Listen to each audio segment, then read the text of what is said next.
Les résultats et toute l'actualité du sport, chaque lundi dans votre émission Matinalement. Vous le savez, le lundi matin, on parle sport, les résultats sportifs arrivent dans quelques instants, mais tout d'abord, on va parler football américain ce matin et pour cela, nous sommes par téléphone avec Rodolphe des Dragons de Poitiers. Rodolphe, bonjour. Bonjour Samuel, bonjour à tous les auditeurs. Aujourd'hui, nous allons parler des sections U19 et U16, des sections de plus en plus performantes au sein du club. Oui, voilà, alors nos sections jeunes U19 et U16, on peut compter plusieurs jeunes qui sont sortis de cette section et qui ont fait de très belles performances.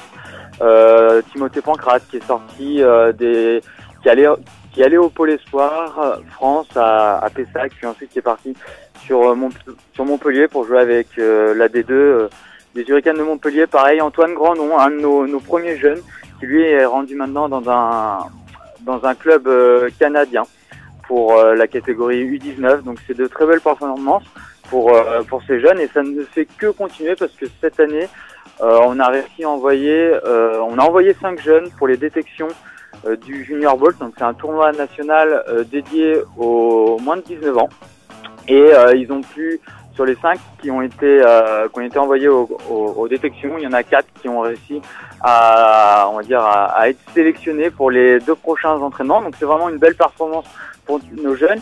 Qui plus est, l'effectif est en train de croître, que ce soit pour les moins de 19 ans et moins de 16 ans. Donc voilà, c'est 2 groupes qui sont très dynamiques, très motivés et qui ont envie de bien faire du football avec un coaching staff de qualité. Voilà. Donc vous pouvez encore venir intégrer ce bel effectif tous les mercredis à partir de 17h45 et le samedi à partir de 9h45 au stade de Beaulieu. Il y a également des stages de perfectionnement pour ces sections. Oui, voilà, donc quelques jeunes sont envoyés dans des stages de perfectionnement dans le sud-est de la France, à Thonon-les-Bains. Un de nos jeunes cette année y est allé en fin août, Jérémy Minot. Donc c'est des stages de qualité parce que c'est des coachs de première division qui encadrent ce camp et quelques-uns vont sûrement peut-être y aller après l'impulsion de Jérémy Minot. Donc on espère et c'est avant tout un bon moyen de se perfectionner et puis de se confronter au meilleur niveau français en termes de jeunes. Alors qu'est-ce qui va se passer pour les U19 et les U16 pour cette saison, pour la saison qui arrive? Alors cette saison c'est du championnat territorial pour moins de 19 ans avec une entente avec les Phoenix de Limoges. Et pour les moins de 16 ans, donc c'est ceux qui ont de 13 à 15 ans, ça va être des plateaux amicaux avec comme objectif en fin de saison participer à l'U16 Bowl. Donc c'est le même principe que le U19 Bowl, le Junior Bowl.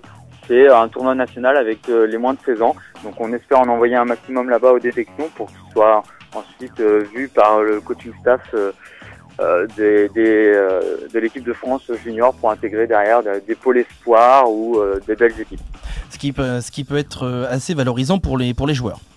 Ce qui est très valorisant pour les joueurs, donc c'est une année de préparation et puis nous les coachs on va essayer de tendre vers cela pour leur donner un objectif et puis pour les pousser vers de la qualité en termes de football. Valorisant aussi pour les Dragons d'envoyer des jeunes qui sortent des formations à Poitiers et puis qui partent en national par exemple, ça fait une bonne image à l'équipe et au staff des Dragons. Exactement, tu as tout à fait raison. Merci Rodolphe. Merci beaucoup. Et puis à lundi prochain pour une prochaine chronique donc des Dragons de Poitiers sur Style FM et c'est tous les lundis matins à 8h30. Merci Rodolphe encore une fois. Salut.